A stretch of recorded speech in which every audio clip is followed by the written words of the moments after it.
Prokuroria e posaçme i është drejtuar zyrtarisht me një shkresë Komisionit Qendror të Zgjedhjeve, ku i bën me dije se kryetari i Bashkisë së Kuçovës, Kreshnik Hajdari, është dënuar me vendim të formës së prerë për falsifikim të formularëve. Shkresa që mban firmën e kreut të SPAK, Klodian Braho, bën me dije se kryebashkiaku Hajdari është dënuar me 9 muaj burgim, vendim i cili për shkak të gjykimit të shkurtuar është ulur me 6 muaj burg. Ky vendim është pezulluar duke u kthyer në shërbim prove. Dokumenti i SPAK sqaron se ky vendim ka marrë formë të prerë më datë 5 korrik të vitit 2024. Pasi shkresa i është dërguar Komisionit Qendror të Zgjedhjeve, është ky institucion që pritet të vendosë mbi mandatin e Hajdarit.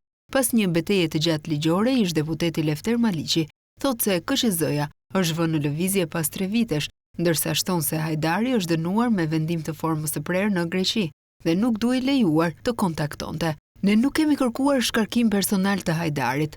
Ne kemi kërkuar dhe kërkojmë pavlefshmërinë e kandidimit të tij, sepse ai kishte fshehur një dënim penal të formës së prerë në Greqi, shkruan Maliqi.